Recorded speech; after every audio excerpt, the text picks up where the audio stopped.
ఉద్యోగం కోసం చూస్తున్నారా? ఓం శక్తి ప్రైవేట్ లిమిటెడ్ కంపెనీలో మార్కెటింగ్ జాబ్స్ 20,000 నుంచి 30,000 వరకు జీతం ఉంటుంది. సంప్రదించండి.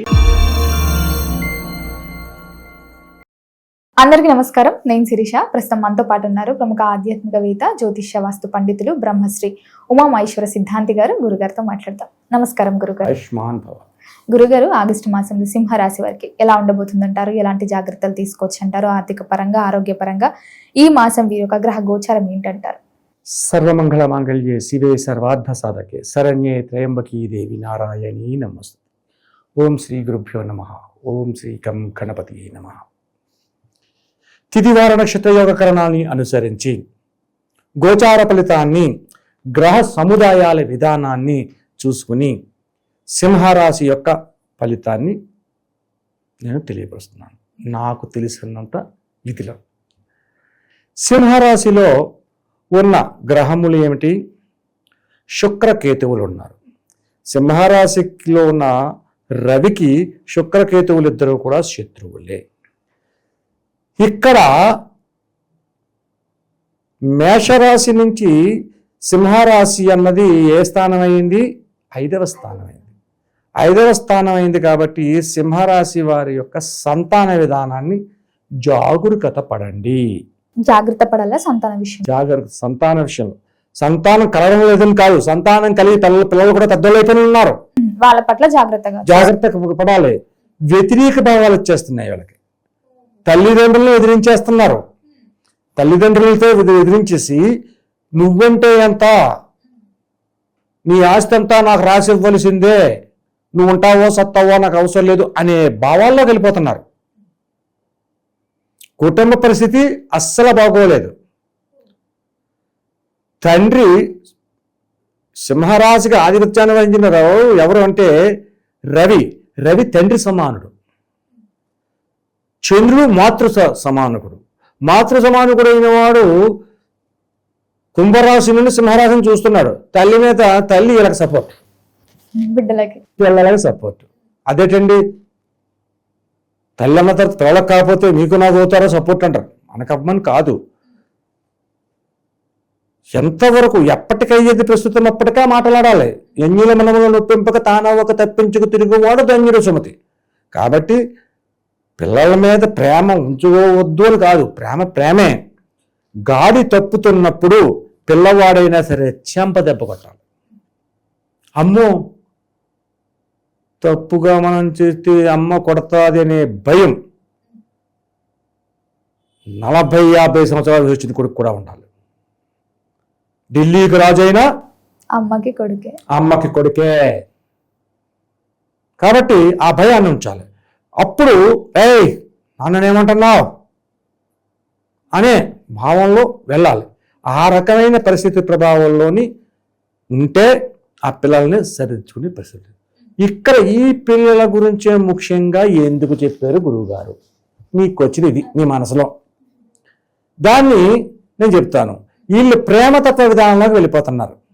దీనివల్ల గొడవలు జరుగుతాయి. చాలా చాలా ఇబ్బందికరమైన స్థితిలో వస్తే మీ నాన్నని ఎదిరించైనా సరే నీ పేరు మీదకే నీ ఆస్తిని ట్రాన్స్ఫర్ చేసుకోవచ్చని పెళ్లి చేసుకుంటారు. మరి ఎంత దూరం పోయింది ఇది? చాలా దూరం పోయింది. అటువంటి విధానాలు వస్తున్నాయి. మాట వినకుండా మంచి కుటుంబంలోని మంచి వంశంలోని పుట్టామురా, వేరే వంశంలో అమ్మాయిని పెళ్లి చేసుకోవడం ఏంట్రా అని తండ్రి అన్నాడు. కొంతమంది క్యాస్ట్ ఫీలింగ్ ఉంటుంది. కులమత వర్ణ భేదాలు లేకుండానే ముసులుకోవాలంటే ఈ రోజుల్లో కాని పని. కులము మతము వర్గము వర్ణము భేదాలు కానీ కుదరదు. అటువంటి విధానంలో వెళ్తాం జనరేషన్. అయినా కొంత తండ్రి చెప్పాడు. తండ్రిని మంచి కోరి చెప్తాడా చెడ్డ కోరి చెప్తాడా? మంచి కోరి చెప్తాడు. ఎందుకంటే తండ్రి తాను చేసే తప్పులు ఏంటో తాను తెలుసు. తాను తప్పులు చేశాడు, దానివల్ల ఏం జరిగిందో తెలుసు. అదే తప్పు తన కొడుకు చేస్తున్నాడు. వద్దురా అబ్బాయి అన్నాడు. అది వీడికి మనసే అంగీకరించదు. ఆ అంగీకరించినప్పుడు ఈ తల్లి వచ్చి అదిగో కుర్రగా అడుగుతుంటే కథకరా అని అనకూడదు. వాళ్ళకి ఒత్తేసింది, తండ్రికి పరిసరతమైంది. ఎప్పుడైతే వచ్చిందో అది బలం పెరిపోయింది. కొడుక్కి బలం పెరిగిపోతుంది. నువ్వు చెప్పమ్మా అని అమ్మ సపోర్ట్. దానివల్ల ఏమైంది? వీడి జీవితం పోయింది. ఎంతకని చెప్పగలరు తండ్రి? కొంత దానికి ఒక పరిణితి మాత్రమే ఉంటుంది. ఆ పరిణితి నుంచి చెప్పలేడు, అయిపోలేదు, మీ కర్మ అనేవాళ్ళు. అలా చేసినందువల్ల ఈ యొక్క సంతానంలో కలిగినటువంటి పరిస్థితులలో నష్టదాయకమైన స్థితిగతులు పొందుతున్నారు. ధనము, ఆస్తులు, లేకపోతే వ్యవహారాల్లోని అన్నట్లు, సంఘంలో గౌరవ మర్యాదల్లోని అన్నట్లో కూడా నష్టదాయకమైన పరిస్థితి వస్తుంది. కాబట్టి జాగరూకతను వహించాలి. అటువంటి పరిస్థితులు ఉన్నాయి. ఇక వ్యాపార రంగంలో ఉన్న వారికి, చేతి పనులు చేసుకునేవారికి, ఇక్కడ ముఖ్యంగా చేతి పనులు అన్నాను. అంటే చేతి పనులు అంటే ఏంటి అని అడిగితే మగ్గం నెసేవారు చేతి పని, ఒక స్వర్ణాభరణాలు చేసేవారు చేతి పని, వడ్రంగి తనం చేసేవారు చేతి పని. ఈ కుమ్మరి వాళ్ళు కూడా ఎక్కువ కష్టపడతారు. కుండలు చేసేవాళ్ళు అవనండి, లేకపోతే ఇంకోటి ఏమంటే పాత్రలు చేసేవాళ్ళు అవనండి, రకరకాల చేతి పనులు ఉన్నాయి. ఆ చేతి పనులు చేసుకునే వారికి కూడా ఉన్నతమైన స్థితిగతులు చేరడానికి అవకాశాలు ఎక్కువగా ఉన్నాయి. ఎంతో కాలం నుంచి ఇల్లుని నిర్మాణం చేసుకోవాలి, లేకపోతే ఇల్లు కొనుక్కోవాలి, చిన్న ఇల్లైనా కొనుక్కోవాలి అనుకున్న వారికి, ఎందుకంటే ఇక్కడ శుక్రకేతువులు ఆ యొక్క స్థానంలో కలిగి ఉన్నారు కాబట్టి ఆ యొక్క ఆశని నెరవేర్చుకునే పరిస్థితి వస్తుంది. ప్రయత్నం చేయండి, అత్యధికమైన యోగదాయకం. ఇక ఉద్యోగ రంగంలో ఉన్న వారికి అంటే చంద్రదృష్టి కలిగి ఉన్నది కాబట్టి కర్కాటక సింహరాశి మీద చంద్రదృష్టి వల్ల యోగదాయకమైన స్థితిని పొందుతున్నారు. ఉద్యోగ రంగంలో కూడా ఉన్నతమైన స్థానానికి చేరుకుంటున్నారు. ఉద్యోగ అన్వేషణలో కూడా ఈ యొక్క మాసంలో ఉద్యోగాన్ని సంపాదించుకునే స్థితిగతులు పొందగలుగుతున్నారు. ఓవరాల్గా బాగానే ఉన్న పిల్లల విషయంలోకి వచ్చేసరికి కొన్ని అవకతవకలైన స్థితిగతులు ఉన్నాయి. అలాగే ఈ మాసమయందు సింహరాశి వారి యందు వాహనములతో అతి జాగరూకత వహించవలెను, లేకపోతే వాహన ప్రమాదాలు సంప్రాప్తం అవడానికి అవకాశం ఉన్నది. ఈ మాసములో 12వ తారీఖు అమావాస్య వెళ్ళిన తర్వాత నుంచి గ్రహ సముదాయములు చంద్రుడు ఉన్న స్థానాలు మారిపోతున్నాయి.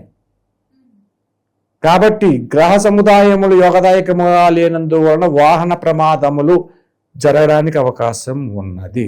కాబట్టి ప్రతి విషయంలోని కూడా జాగరూకతను వహించాలి.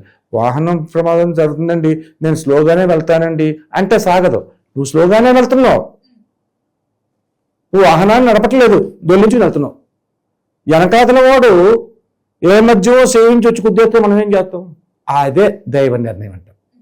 కాబట్టి అది కూడా చూసుకోవాలి, వెనక ముందు చూసుకుని జాగరూకతను వాడాలి. ఈ వాహన ప్రమాదాలు జరగకుండా ఉండడానికి పిల్లల యొక్క అపసవ్యమైనటువంటి వాదనను తొలగించుకోవడానికి,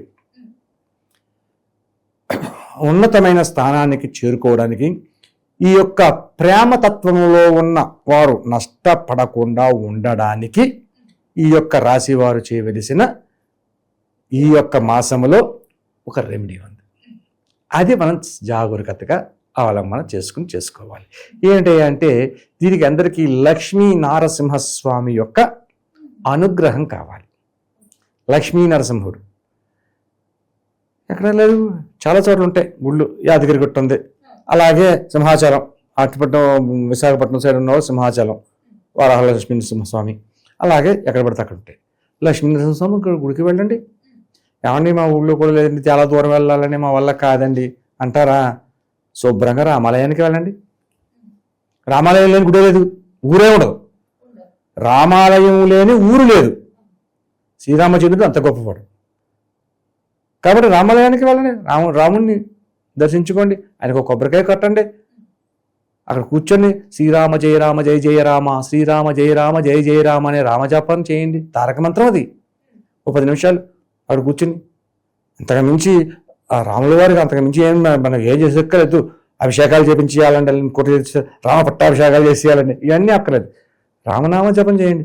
రామనామ జపం ఎప్పుడైతే నువ్వు రాముడు గుడి గుంట చేస్తున్నావో నీ వెనకాతలే ఉన్నాడు హనుమంతుడు, ఆయన అసలు వదలరావు, నీ కూడా ఉంటాడు. ఈ అపభ్రంశంగా జరుగుతున్న వాహనాల ప్రమాదాలు అవనండి, ఏదైనా జరుగుతుంది. అయితే ఇలా ఒకటే చేస్తే సరిపోతాదా? చాలదు. దానికి వాహన ప్రమాదాలు సంప్రాప్తం కాకూడదు. వాహనాల వలన ఇబ్బందికరమైన స్థితిగతులు పొందుతున్నారు. దీనికి ఏం కరెక్ట్ అయిన విధానాన్ని ఏం చెయ్యాలి అంటే, సింహరాశి వారికి గోధుమలు ఉంటాయి. ఈ గోధుమలు ఒక దోసెడు గోధుమలు తీసుకోండి. ఆ గోధుమలు కళ్ళకద్దుకోండి. గోధుమలు కళ్ళకద్దుకొని మీ ఇష్టదైవమైన వెంకటేశ్వరుడు అయితే వెంకటేశ్వరుడు, ఈశ్వరుడు అయితే ఈశ్వరుడు, అమ్మవారు అయితే అమ్మవారు నామస్మరణ చెయ్యండి. నామస్మరణ చేసి ఒక తెల్లటి వైట్ కర్చిప్ తీసుకుని ఆ వైట్ కర్చిప్లో గోధుమలు వేసి కట్టండి. ఆదివారం నాడు ఉదయాన్నే 6 గంటలకు రవివారం ఉంటుంది. 6 గంటల కానీ 7 గంటల దాకా రవివారం ఉంటుంది. ఆదివారం నాడు ఉదయాన్నే కాళ్ళకు చెప్పులు లేకుండా తలస్నానం చేసి శుభ్రంగా మంచి వస్త్రాలు ధరించి నుదుట కుంకుమ ధరించి ఇంటిలో స్వామివారికి మీ ఇష్టదైవానికి నమస్కరించుకుని ఈ గోధుమలు తీసుకుని ఒక చెరువు దగ్గరకో, ఒక కాలువ దగ్గరకో, ఒక గోదావరి దగ్గరకో, ఎక్కడికో చోటికి వెళ్ళి మీ యొక్క కాళ్ళు తడిచేంత వరకు అందులోకి దిగి ఈ యొక్క గోధుమలు తీసుకుని మనసులో ఉన్న కోరికలు చెప్పి, ఏదైతే కోరిక ఉందో ఆ కోరికలు చెప్పడం మనసులో కాదు, పైకి చెప్పాలి. అది చెప్పి ఆ గోధుమని ఆ నదిలోని ఆ మూటతో మూట విప్పి అందులో పోసేయాలి. ఆ తర్వాత ఈ వస్త్రాన్ని కూడా అందులో పడేయాలి నదిలో. ఆ గోధుమల్ని ఎవరు తింటాయి? లోపల చేపలు తింటాయి. చేపలు ఎవరు? మత్స్యావతారం. మత్స్యావతారం ఎత్తింది ఎవరు? విష్ణుమూర్తి. నువ్వు కొలిసింది ఎవరిని? వెంకటేశ్వరుడిని. అందరూ కదా. కాబట్టి ఈ యొక్క చేస్తే ఎప్పుడైతే డైరెక్ట్గా చేసావు నువ్వు దానం ఇవ్వలేదు,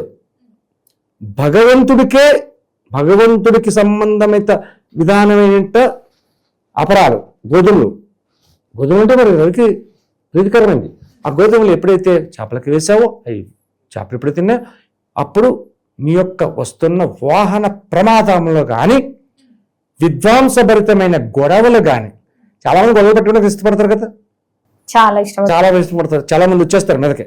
ఆ గొడవలు కానీ అటువంటి దగ్గరికి రాకుండా సుఖ సంతోషంగా ఉంటూ ఆనందకరమైన జీవితాన్ని పొందుతారు. గురుగారు, మొత్తం మీద ఆగస్టు మాసంలో సింహరాశి వారికి ఎలా ఉంది, ఎలాంటి జాగ్రత్తలు తీసుకోవాలో తెలియజేసినందుకు ధన్యవాదాలండి. ఆయుష్మాన్ భవ.